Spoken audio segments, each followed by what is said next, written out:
नमस्कार दोस्तों, मेरा नाम शेफ धीरज है। आज हम लोग बात करने वाले हैं स्पेनिश फूड के बारे में, स्पेनिश कुज़ीन के बारे में। और आप इसे कॉन्टिनेंटल कुज़ीन भी देख कह सकते हैं। अगर आप कहीं पे फूड ट्रायल के लिए जा रहे हैं तो आप स्पेनिश की कुछ स्पेशल डिशेस भी दे सकते हैं अपने कॉन्टिनेंटल मेन्यू के अंदर। ये एक यूरोप ही का ही पार्ट है हमारा, ये हमारे साउथ वेस्टर्न यूरोप का पार्ट है, तो आप इसे यूरोपियन कुज़ीन भी बोल सकते हैं, कॉन्टिनेंटल कुज़ीन भी बोल सकते हैं। अब ये जो हम स्पेनिश बोल रहे हैं, यहाँ पे बहुत ही अच्छे प्रीमियम इंग्रेडिएंट्स पाए जाते हैं। मैं आपको अब उसके बारे में बताता हूँ। जैसे कि यहाँ पे आलू पाया जाता है, ऑलिव है, यहाँ पे ऑलिव ऑयल यहाँ पे बहुत ज़्यादा यूज़ किया जाता है, गार्लिक है, टमाटोज़ है, टमाटो बहुत ही ज़्यादा फेमस है यहाँ पे। स्मोक्ड पोर्क यहाँ पे मिलता है। यहाँ पे आपने देखा होगा इबेरिको पोर्क के नाम से एक स्पेशल आपका पोर्क होता है, पिग होता है, यहाँ पे ही पाला जाता है वो। इसके बाद यहाँ पे सैफरन थोक के भाव होता है, बहुत ही आप बोल दीजिए सैफरन का उत्पादन यहाँ बहुत ही ज़्यादा होता है। इसके अलावा यहाँ पर सालमन होता है, यहाँ पे एक स्पेशल विनेगर होता है जिसको कि हम लोग जेरस विनेगर बोलते हैं। ये कुछ यहाँ के यूनिक इंग्रेडिएंट्स के बारे में बताया मैंने आपको। अब यहाँ की मैं आपको कुछ फेमस डिशेस के बारे में बताऊँगा। सबसे पहले डिश है हमारी पाइलिया। पाइलिया यहाँ की एक राइस डिश है जो कि बहुत ही फेमस है। इवन इंडिया के अगर आप कहीं 5 स्टार होटल में जाएंगे, ये डिश आपको वहाँ भी नज़र आएगी।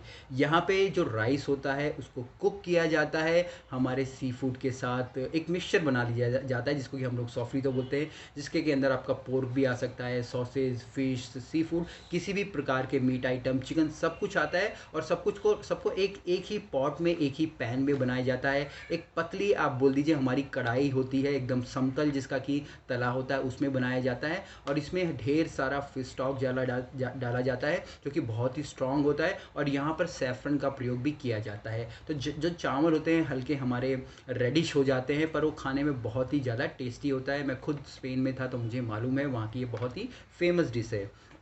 उसके बाद एक और डिश है वहाँ की जो बहुत ही फेमस है, वो है हमारी कोसिदो। हो सकता है कई लोगों ने पहली बार नाम सुना हो। कोसिदो के अंदर हम लोग किसी भी प्रकार का मीट यूज़ करते हैं और इसको हम लोग स्ट्यू करते हैं, लगभग 2-3 दिन तक पकाया जाता है। इसके अंदर कई सारी वेजिटेबल्स भी डाली जाती है, जैसे कि हमारे इसके अंदर जो मेन वेजिटेबल होती है वो होती है हमारी कॉर्न होगी, हमारे कैरेट्स हो गए। और इसके अंदर चिकपीस का इस्तेमाल किया जाता है। जी हाँ, जो हमारे वाइट वाले छोले होते हैं वो इस्तेमाल किया जाता है। और कहीं कहीं पे आप देखेंगे स्पेशल बुफे लगता है, कोसिदो का बुफे। इसके अंदर वो स्मोक्ड पोर्क का यूज़ करते हैं।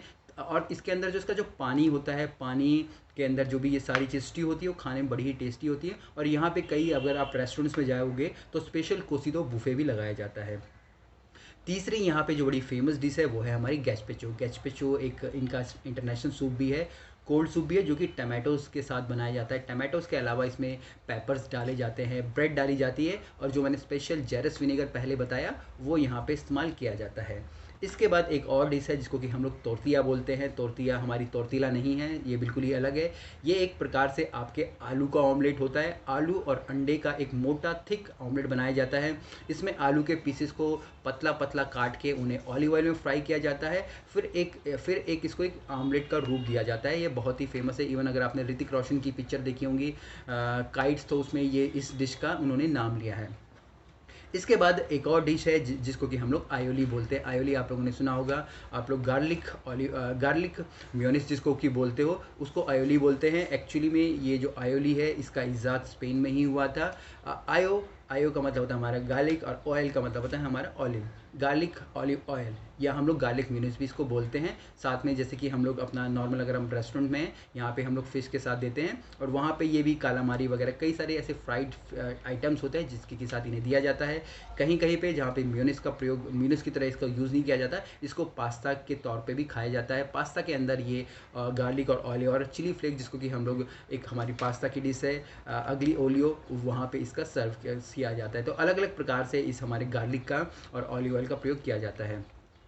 इसके बाद यहाँ पे जो वाइन्स की बात करें, यहाँ पे हमारी शेरी वाइन और मदिरा वाइन का बहुत ही ज़्यादा प्रयोग किया जाता है। कई सारी डिशेस बनाई जाती है जिनमें ये सारे वाइन्स का प्रयोग किया जाता है। जैसे कि मैंने आपको कोसिदो बताया, वहाँ पे भी ये सारी वाइन्स का यूज़ किया जाता है, जो कि आप बोल सकते हैं स्पेशल आपकी स्पेनिश वाइन है। इसके बाद आपने एक और ट्रम का नाम सुना होगा जिसको कि हम लोग तापस बोलते हैं। तापस स्पेन में वहाँ के एपिटाइज़र को बोला जाता है। वहाँ पे एक छोटी सी प्लेट होती है जिसमें कि एपिटाइज़र सर्व किए जाते हैं, तो आप उस प्लेट को या एपिटाइज़र को तापस बोल सकते हैं। इस तापस के अंदर या इस छोटी सी प्लेट के अंदर हमारे क्रोकेट सर्व किए जाते हैं। यहाँ छोटे छोटे आलू के क्रोकेट्स होते हैं। एक वहाँ पे एक बुकोरोनिस करके एक डिश होती है जिसमें कि सर्डीन्स फ़िश होती है, वो सर्व की जाती हैं, या अलग अलग प्रकार के छोटे छोटे जो एपिटाइज़र्स बनाए जाते हैं वो सर्व किए जाते हैं। तो ये टोटल अगर आप देखेंगे स्पेनिश कुज़ीन तो बहुत ही ये फ्लेवरफुल है, बहुत ही अच्छी है। यहाँ पे इंग्रेडिएंट्स भी मैक्सिमम फ्रेश ही यूज़ किए जाते हैं। उम्मीद करता हूँ आपको ये वीडियो अच्छी लगी होगी, और ये स्पेनिश कुजीन जो काफ़ी समय से डिमांड आ रही थी कि भैया इस पे वीडियो बनाओ, और आखिरकार मैंने अब बना दिया। अगर आपको भी लगता है कि मैंने कुछ कवर नहीं किया है या आपको किसी और टॉपिक्स के बारे में जानना है तो प्लीज़ मुझे यहाँ पे कमेंट ज़रूर कीजिएगा। मैं कोशिश करूँगा जल्दी से जल्दी उस टॉपिक पर वीडियो बनाने का। तो चलिए फिर मिलेंगे एक नए वीडियो में, तब तक के लिए जय हिंद।